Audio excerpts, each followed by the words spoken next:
एक मरे हुए आदमी को ख्याल हो जाए कि मैं जिंदा हूं तो बात खत्म हो गई। भारत के पतन में जो सबसे बड़ी बात काम करती रही है वो ये भ्रम कि हम आध्यात्मिक हैं। ये भ्रम कैसे पैदा हो गए? इस भ्रम के पैदा हो जाने के कुछ कारण हैं। पहली बात, दुनिया में अभी हम सारे लोग हैं, 2000 साल बाद हम में से शायद किसी का भी नाम स्मरण में नहीं रह जाएगा, लेकिन गांधी का नाम स्मरण में रह जाएगा। 2000 साल बाद लोग सोचेंगे कि गांधी के जमाने के लोग कितने धार्मिक थे।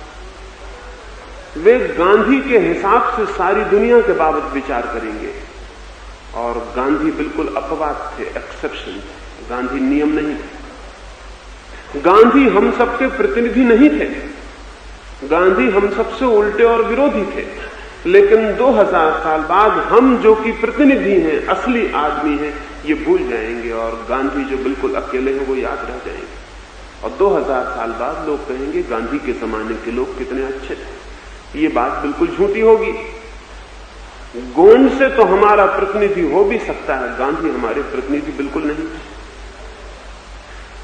अब हम पीछे की तरफ सोचते हैं, बुद्ध के जमाने के लोग बड़े अच्छे थे, क्योंकि बुद्ध हमें याद है। बुद्ध बिल्कुल अकेले आदमी है, वो जमाने के प्रतिनिधि नहीं। महावीर हमें याद है, क्राइस्ट हमें याद है, सुकरात हमें याद है, कृष्ण और राम हमें याद है। उनके आधार पर हम सोचते हैं कि उस जमाने के लोग कितने धार्मिक और कितने आध्यात्मिक थे। ये सारा तर्क अत्यंत मिथ्या और झूठ है। ये एक आदमी के आधार पर सभी लोगों का निर्णय लेना है, ये बिल्कुल गलत है। सच्चाई इससे उल्टी। सच्चाई यह है कि बुद्ध अपने जमाने के प्रतिनिधि नहीं थे। अन्यथा बुद्ध किन लोगों को समझा रहे थे कि चोरी मत करो, बेईमानी मत करो, झूठ मत बोलो, हिंसा मत करो, क्रोध मत करो। बुद्ध किसको समझा रहे थे ये बातें? या तो बुद्ध पागल थे, लोग आध्यात्मिक थे और बुद्ध समझा रहे थे चोरी मत करो।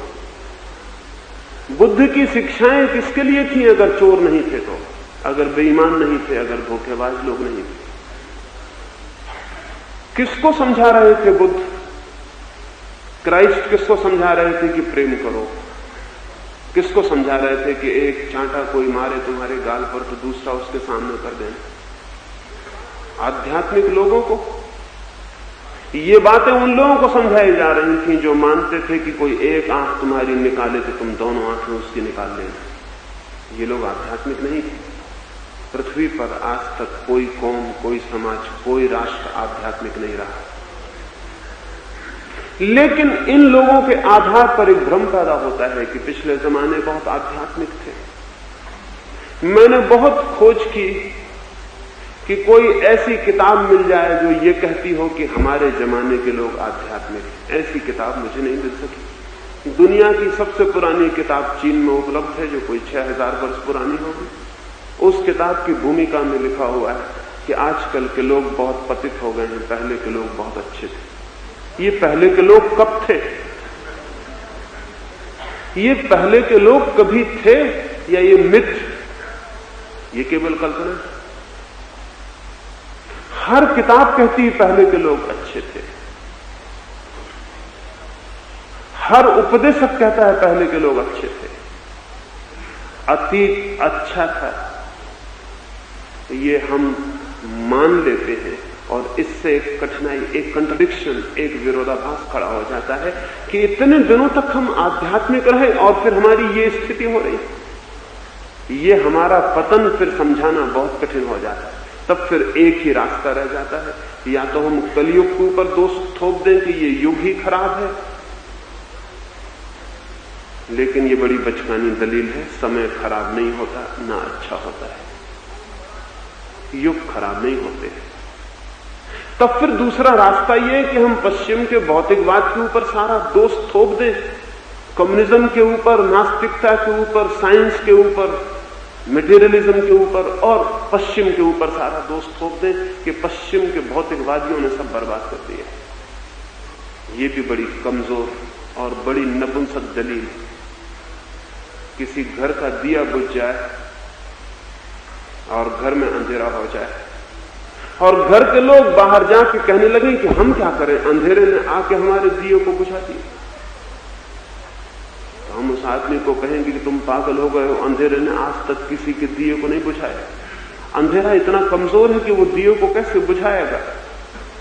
दिया बुझ जाता है तो अंधेरा जरूर आ जाता है, लेकिन अंधेरा आके कभी किसी के दिए को नहीं बुझाता। भौतिकवाद अगर अध्यात्मवाद के दिए को बुझा दे तो दो कौड़ी का है वो अध्यात्मवाद।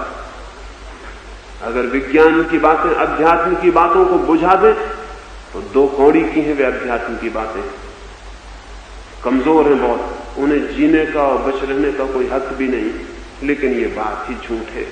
अध्यात्म का दिया जलता हो तो भौतिकवाद का अंधेरा प्रवेश भी नहीं करता है, लेकिन अध्यात्म का दिया ही न जल रहा हो तो फिर भौतिकवाद का अंधेरा प्रवेश करता है। इसमें अंधेरे का कोई भी कसूर नहीं है, इसमें अंधेरे पर दोष देने की कोई भी जरूरत नहीं है।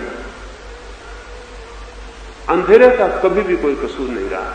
मैंने सुना है एक बार अंधेरे ने जाके भगवान से ये प्रार्थना की थी कि सूरज मेरे पीछे बहुत बुरी तरह पड़ा हुआ है, सुबह से सांझ तक मुझे परेशान करता है, रात में मैं विश्राम भी नहीं कर पाता कि फिर सुबह से हाजिर हो जाता है, सोते से मुझे जगा देता है, फिर मेरा पीछा करता है। ये हजारों लाखों वर्ष हो गए, मैं परेशान हो गया हूं, मेरी को समझ में नहीं आता। मैंने कभी कोई अहित किया हो सूरज का, इसका भी पता नहीं, मेरे याद में भी नहीं है कि कभी कोई भूल चूक मुझसे हुई हो, फिर भी सूरज मेरे पीछे क्यों परेशान कर रहा है मुझे। भगवान ने सूरज को बुलाया और उससे कहा कि तुम अंधेरे के पीछे क्यों पड़े हो, क्यों उसे सता रहे हो, क्या उसने तुम्हारा बिगाड़ा है। सूरज ने कहा अंधेरा, अंधेरे से मेरी कोई अब तक मुलाकात ही नहीं हुई, मैं उसे पहचानता भी नहीं। बिगाड़ने न बिगाड़ने का सवाल नहीं, सताने न सताने का सवाल नहीं, मैं उसे जानता भी नहीं हूं।